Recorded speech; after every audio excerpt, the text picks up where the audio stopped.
top. There we go. Let's not do the red arrow thing.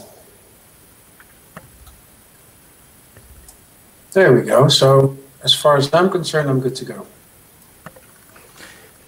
Yeah, we wait a few more seconds. Yeah, sure.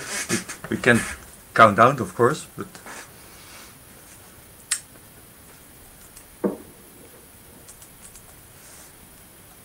okay, it's about time now. Welcome to the second day of FutureTech Digital 2021. This is room 3 and I'm your host, Sander van der Velde. The next speaker we have is Rick van den Bos.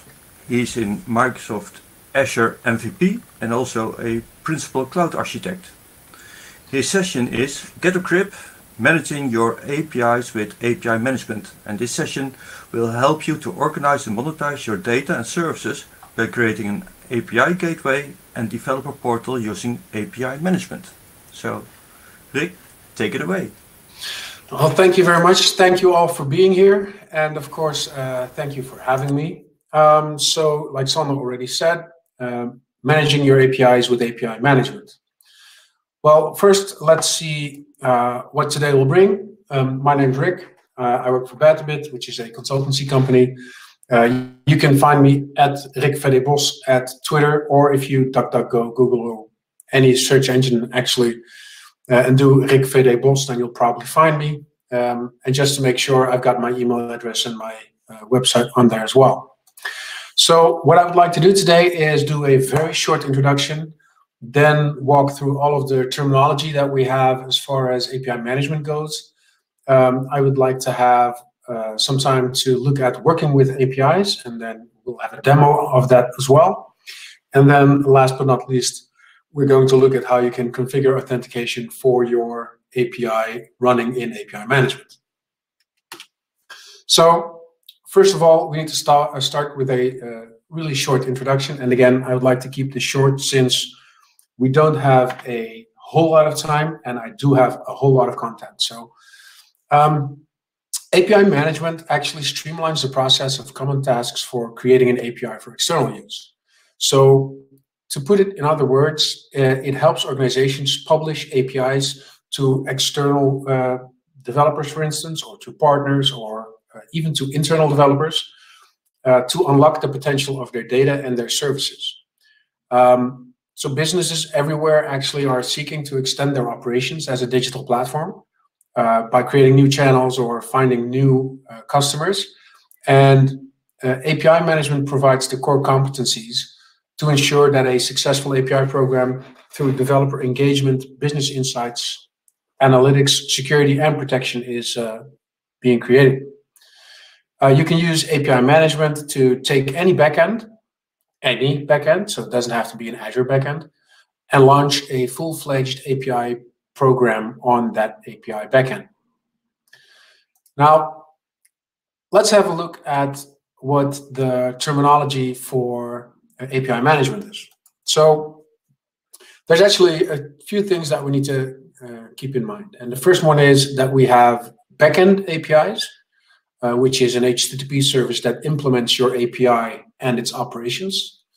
And then you have a front-end API, or the API management API, which is something that does not host an API, but it creates a facade in front of your API to customize the facade according to your needs without touching the backend API, which means you can do all sorts of stuff to that API that you give to your developers without touching the backend API that's behind it.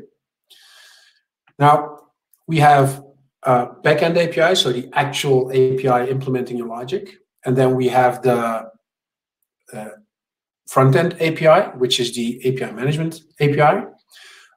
And then we have a product. And within API management, a product is one or more APIs along with the usage quota. So a product contains one or more APIs as well as usage quota and the terms of use. And you can include several APIs and offer them to developers through the developer portal. And we'll have a look at that later on. And then we also have an API management API operation. And then each API management API represents a set of operations available to developers. So each API management API contains a reference to the backend service that implements the API, and its operations map to the operations implemented by the backend service. I should have started keeping track of how many times I'm saying API in this talk, because I think it's going to be quite a few. But there's more as far as terminology goes. So we also have version, revision, and developer portal. So a version is actually something that enables you to publish new different API features to specific users, for instance, so that you can versionize using API management. And a revision is when your API is ready to go and starts to be used by developers. You usually need to take care in making changes to the API. And at the same time, not to disrupt the callers of your API. So it's also useful to let developers know about changes you've made. So those are non-breaking changes. And then in the end, you also have the developer portal, which is a portal where your customers, being developers, can have a look at what your API does, and you can completely customize that. And I'm going to have a look at that as well later on in the session. Okay, so let's first dive into those products, right? So products are associations of one or more APIs, and then you can include a number of APIs and offer them to developers through the developer portal. You can add an existing API during the product creation. You can add an API to the product later on if you want to, either from the product settings page or while creating an API. Developers must first subscribe to a product to get access to the API that the product provisions. And then when they subscribe, they get a subscription key that is good for any API in that product. If you created the API management instance, then you are the administrator already. So then you're subscribed to every product by default. Now, again, each API can be added to one or more products. And to use an API, developers subscribe to a product that contains an API, which will get them the key to access that API. And then products are the means by which developers access APIs. Products in API management have one or more APIs, and then developers configure the products with a title, a description, and terms of use. And so products can be open or protected. And if your products are open, then everybody can use them. They don't need a paid subscription. And if they are protected, then you must subscribe to them upfront before you can actually access them. You can, however, use, again, open products without a subscription. I see a question coming in. An API can only belong to one product. I don't think so.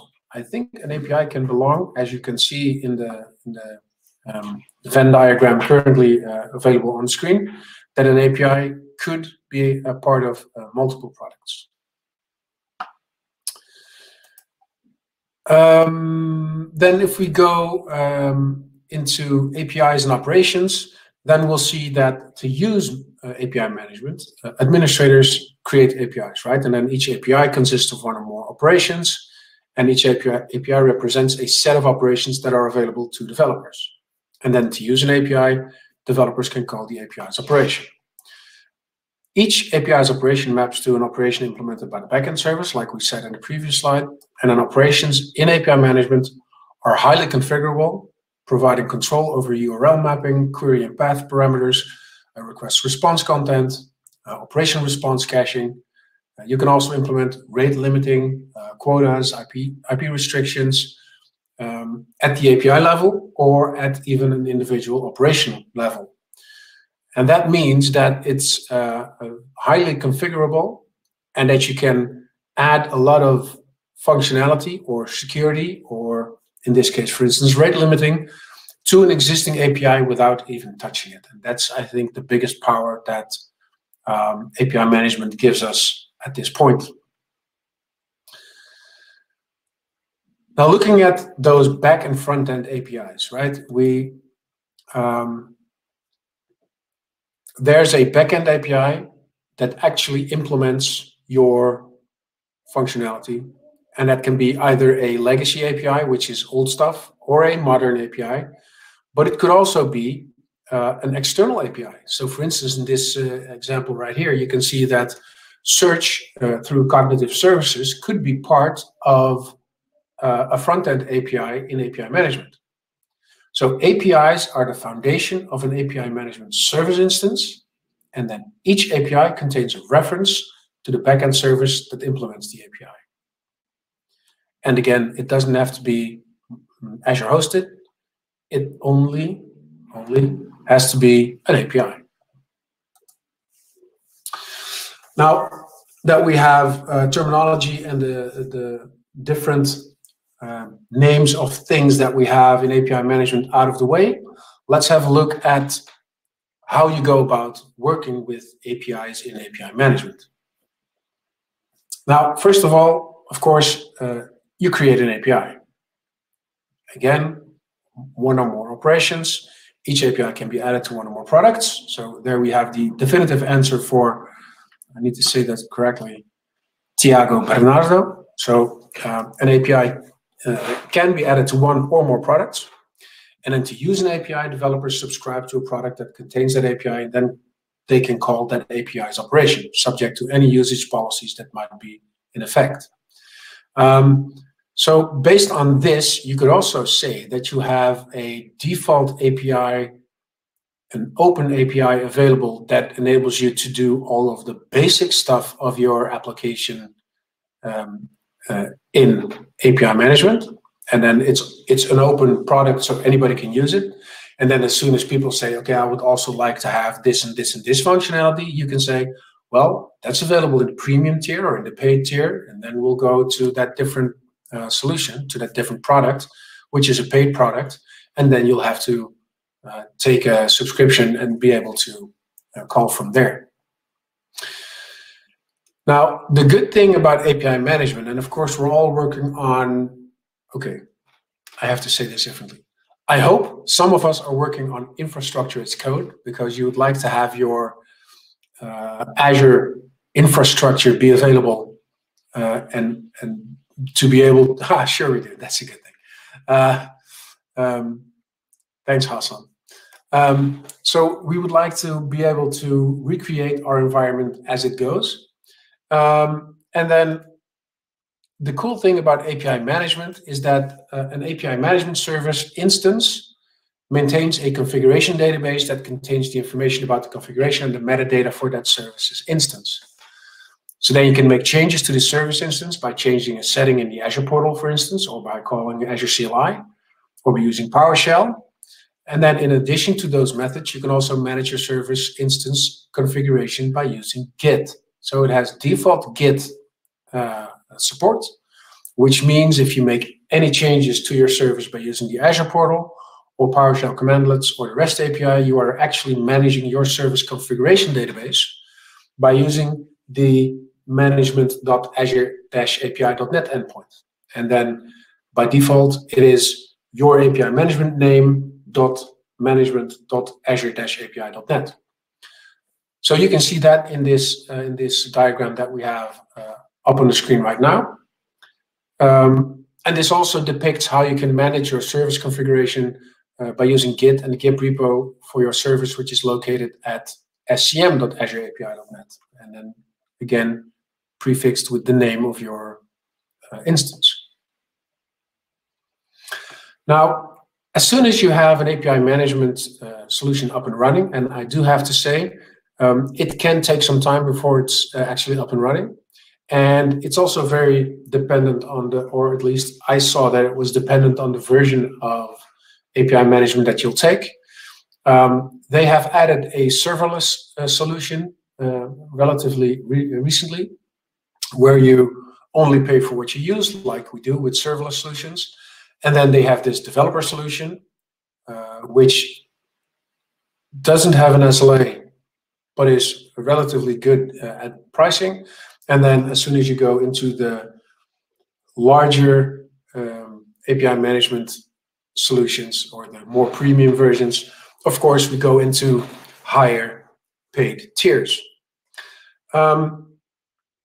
Looking at what we can do with those API management things, one of the most important solutions that they have are policies. And then policies are a powerful capability of the system that allow the publisher to change the behavior of the API through configuration. And then policies are a collection of statements that are executed sequentially on the request or response of an API. Popular statements include format conversions, for instance, from XML to JSON, and call rate limiting to restrict the amount of incoming calls on a specific API for a specific developer. But there are many more policies available out of the box. Now, this means, once again, let's say you have an old legacy web API up and running, which still returns XML, and it's probably going to be replaced somewhere in the future, but not right now. But you don't want your Angular Angular React Vue or whatever Blazor front end to be dependent on the XML version. Then putting API management in front of that legacy API enables you to transform it to JSON in API management without touching the original API, which is again a very powerful option. Now, the way you construct such a policy is either, well, let's discuss this from the point of view of the Azure portal. And then the way you go about this is you can either do this in the UI that you can see on the screenshot that's on the screen right now, or you can open up the entire policies element in code view, and then you get an XML document that describes the sequence of inbound and outbound statements. That XML, as I said, can be edited directly in the definition window, but you can also select a predefined policy from a list that's provided in the policy window, and then you can add it from there. We will have a look at that later on during the demo. Now, if you have a policy at the global level and a policy configured for an API, then whenever that particular API is used, both policies will be applied. API management allows for deterministic ordering of combined policy statements using a special base element. So as you can see here, and I think I effed up a little bit with the arrow because it needs to be down just a little bit. It needs to point at base. I changed my font today, so that's probably the reason. So the general idea is that global policies are invoked in that base. So this is kind of like calling the base constructor on your inheriting class, right? So then it looks like this, and then you know, okay, so I get inbound policies, and then I call base, and on that level, all of the global policies are invoked, and then after that, in this case, I add the find and replace from XYZ to ABC. Now, there's a lot of different types of policies, and I would like to have a few, or have a look at a few, and then one of them is control flow. So this is the choose policy, and this is actually a policy that applies the enclosed policy statements based on the outcome of a Boolean expression. So as you can see here, when condition, and then it does whatever is within that when. And then it's actually cool that I see the when twice. So that's a bit odd. But we have the when and then the otherwise, and of course the otherwise. This is like if else, right? So this is if then else, and that's available as a policy in API management. And a next a next version of a policy would be forward request, and then you can have a policy that actually says I would like to forward request with this timeout, and then if you would like to have redirects to follow. So this policy forwards the incoming request to the backend service specified in the request context, and then the backend service URL is specified in the API settings and can be changed by using the set backend service policy. So you can even have a set backend service policy that overrides the backend that you're actually going to go to. So you could look at those as an option of using a condition that we had in the previous slide, and then a set backend service here with a forward request. So we could do routing based on our rules in our policies. That's a good question, Aaron. I'm going to come back to that later on. So removing this policy results in the request not being forwarded to the backend service, and then the policies in the outbound sections are evaluated immediately upon the successful completion of the policies in the inbound section. So you could short circuit here if you want to. The limit concurrency policy, it prevents enclosed policies from executing by more than a specified number of requests at any time. So upon exceeding that number, you will get a 429, which is too many requests. So this is actually a normal solution of saying, hey, this doesn't work, please stop this. You've done this too many times already in this amount of time. And then we have the log to Event Hub policy, which sends messages in the specified format to Event Hub, defined by a logger entity. As the name implies, the policy is used for saving selected requests or response context information for online or offline analysis. So as you can see in the example that we have available here, thank you, Michael. So what you see here is that we have the log to Event Hub policy, and then we add the ID of the specific logger. We have the index of the petition where messages are sent, and of course the value used for the petition assignment with the partition key. And then you add the expression returning a string to be logged right here.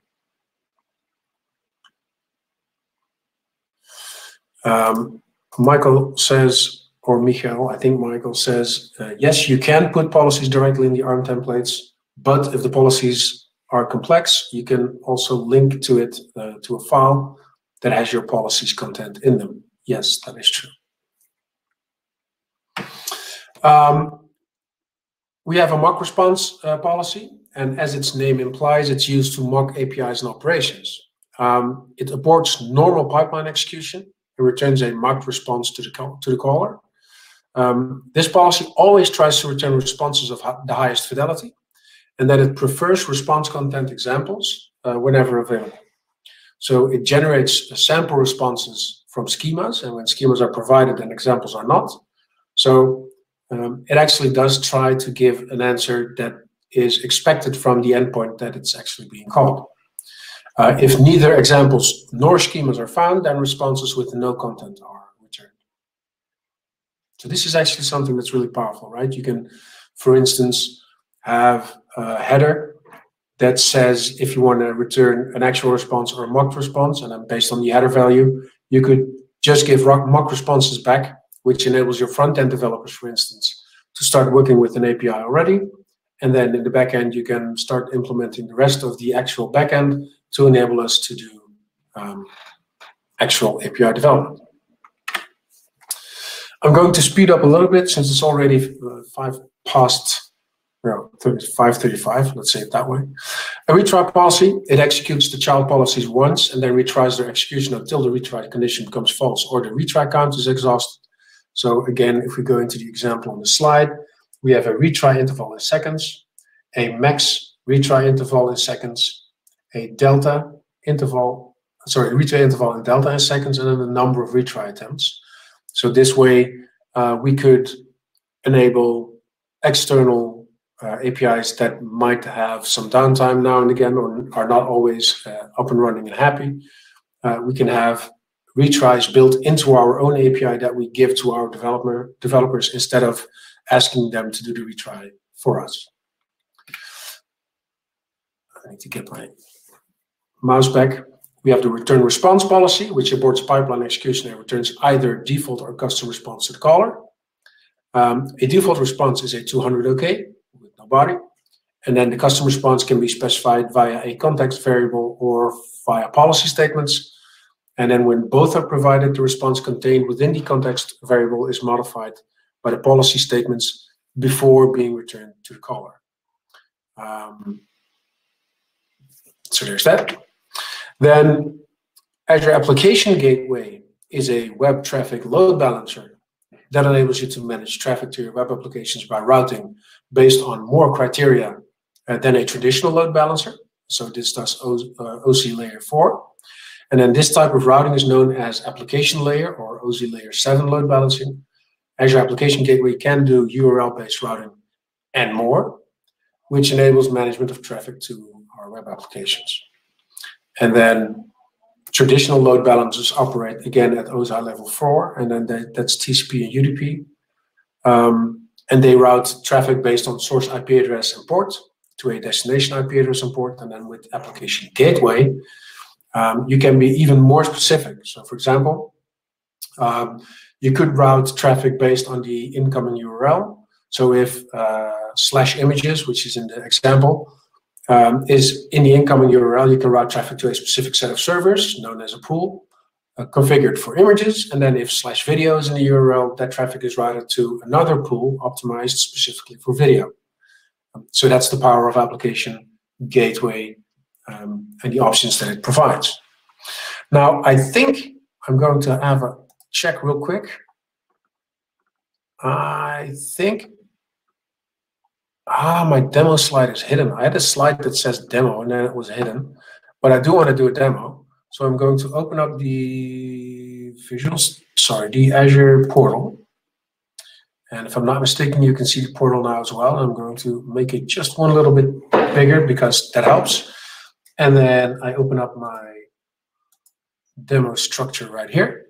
So let's first have a look at how we actually work with API management. And then what I wanted to say earlier, and I think I didn't finish, is the fact that API management, especially when you go up into the a little bit higher paid regions, then creating them takes a little bit longer.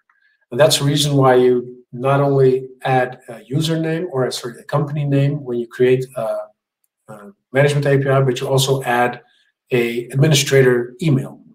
And you even get an email from the Azure portal saying when your API management instance is ready. So that means that it might take a little bit of time before it's actually up and running. Now, I created this Future Tech 2021 API management service. So let's dive in there. And let's first start,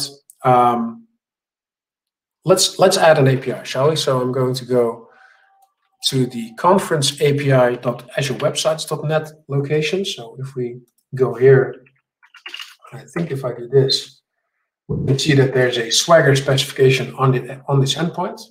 So let's see what happens if I go to APIs and then I say create a blank API, and I'm going to go full this case. So then display name will be demo conference API. And as you can see, the name is automatically filled in for me. I'm going to leave description empty for now.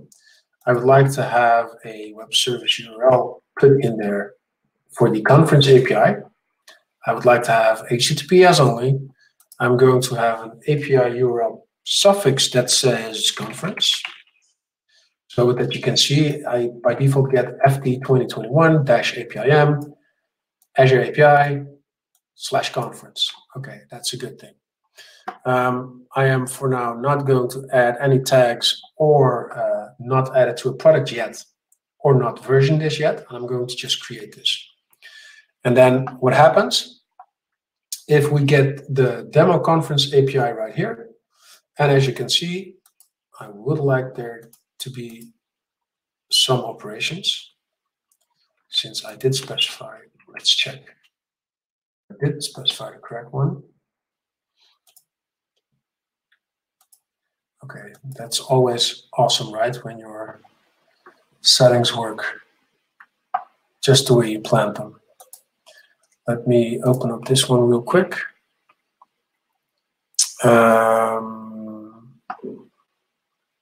I did save this down, if I'm not mistaken. And then we go to design. Why do I not have any yet? Just to check. This is always nice when you have a demo on your hands, right? So yes, I did full, and then I did the information that put that in the table. And I'm going to go to the test tab right now. Please select operation. Yeah, I would like to.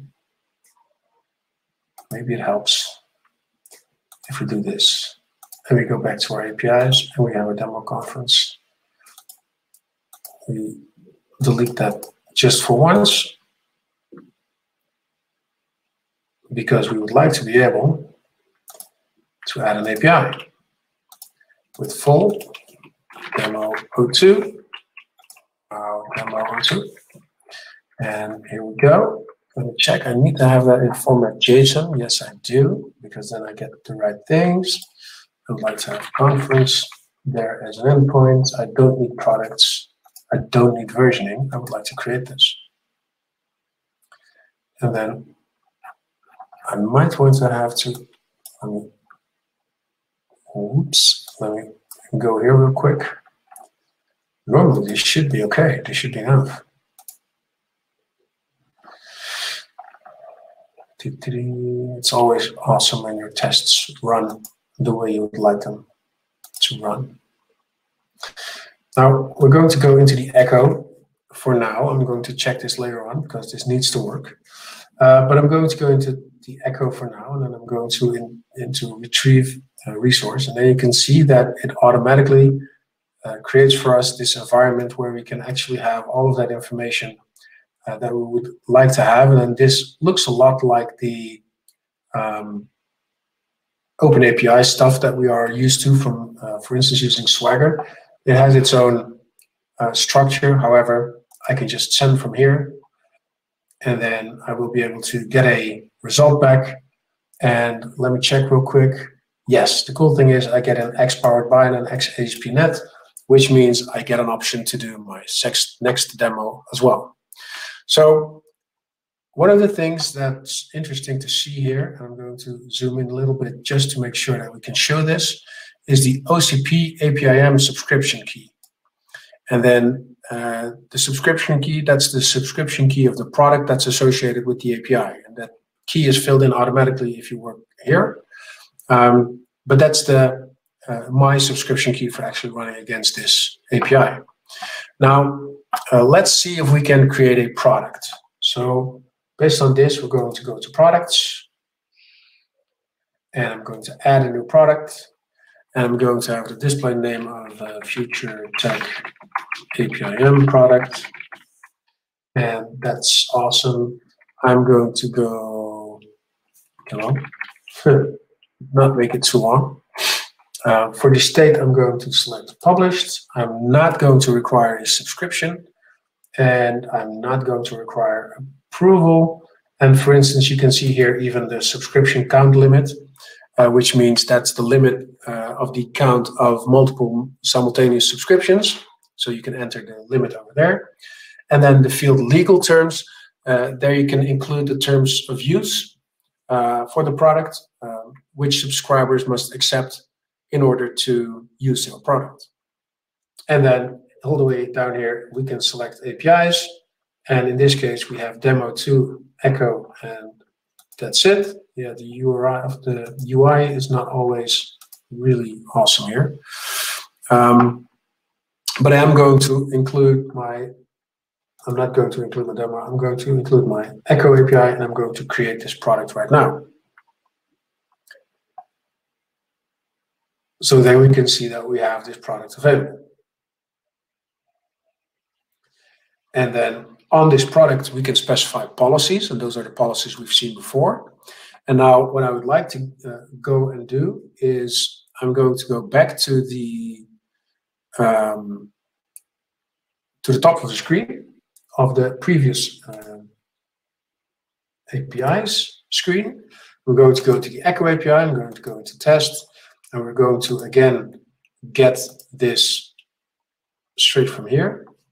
And it might be interesting to hold this one, so I can probably duplicate the tab.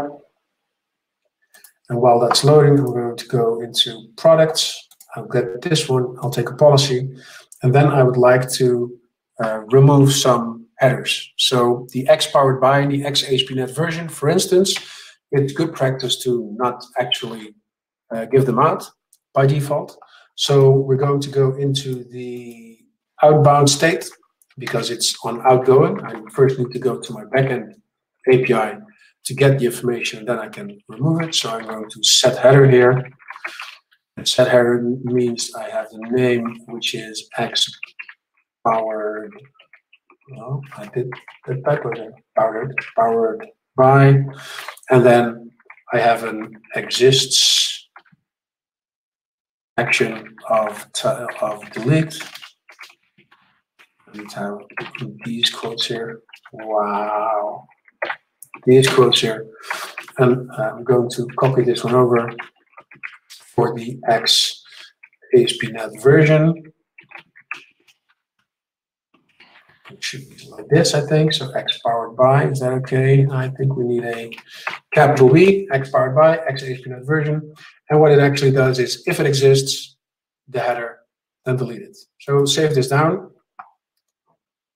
And then we'll go to the APIs here as well.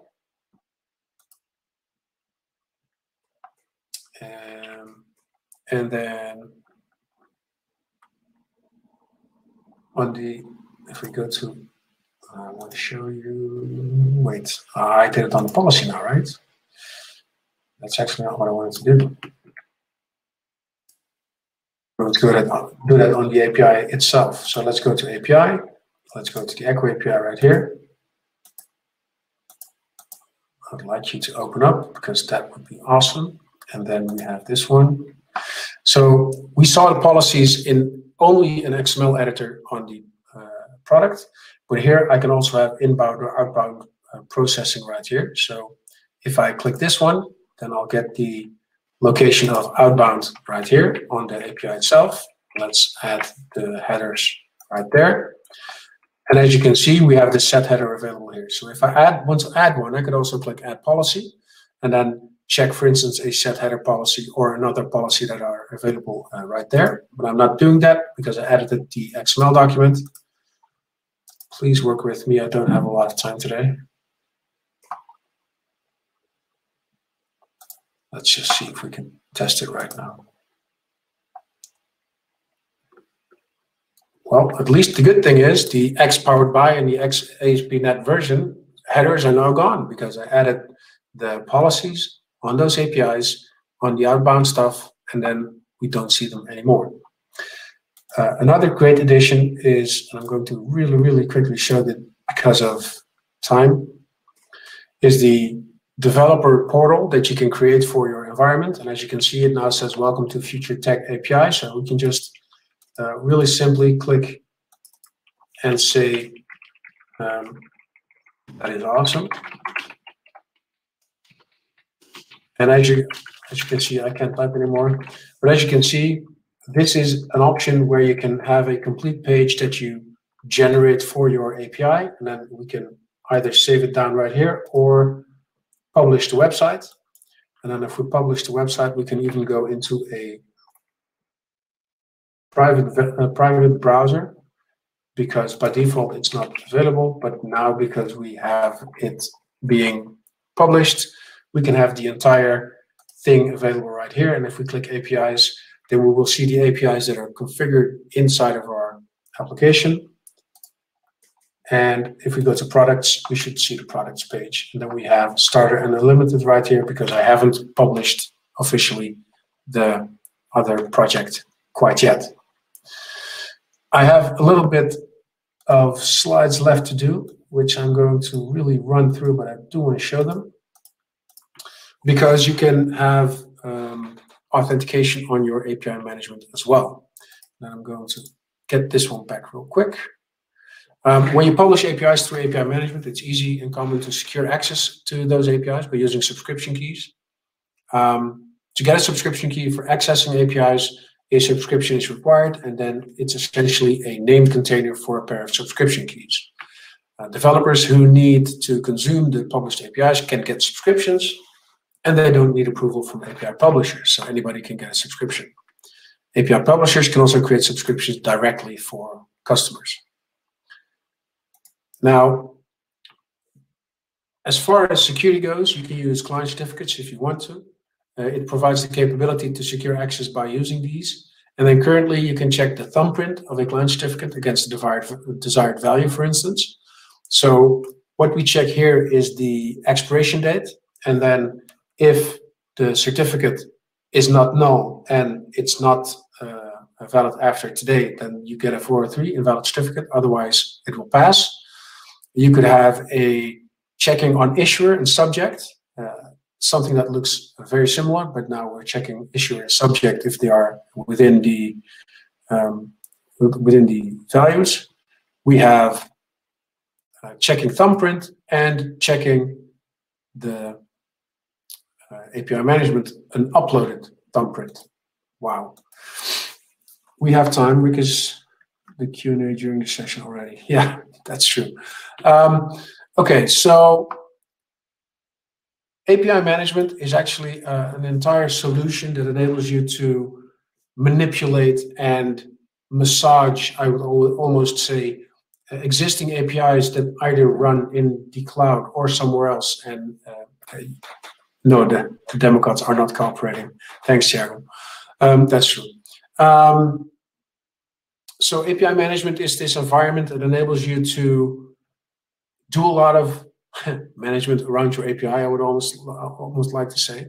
But the good thing is that it enables you to actually make your API into a product. And without touching your API, you can add all types of different interesting things that enables you to do validation, or like we saw, we can remove headers, or we can change from XML to being JSON, or we can add rate limiting. All of those without touching the actual API that we're using, but by doing that in API management. So if there are any questions that I didn't get, or since time is already goodbye, or past, sorry, you could either send me an email or find me with Rick Bosch on internet. And then the last question, getting API key is also an automated process, so no intervention is needed to approve a request for an API key. That is correct, Thiago. Getting an API key is automatically when you subscribe for an API, you get the subscription key available right there. Well, thank you, Rick. You were lucky this time with the demo gods.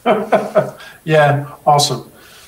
And it worked yesterday and this afternoon and the last time I did this session. However, somehow today, no luck. Well, that's live. Yeah, true. Okay, that concludes the session for today for you, Rick. Thank you very much again. Welcome. We still have one round to go. Within a few minutes, we will have Heini Ilmarinen in the room 3. So stay tuned if you're interested in that session. Yeah, thank you. I have one more addition. I will get the demo working, and I will upload a video to YouTube to share to you. And find me on Twitter, and you'll see the YouTube link coming by somewhere tomorrow. Thank you. Thank you very much. No problem. Okay. Have a good day. Same to you. Bye-bye. Bye.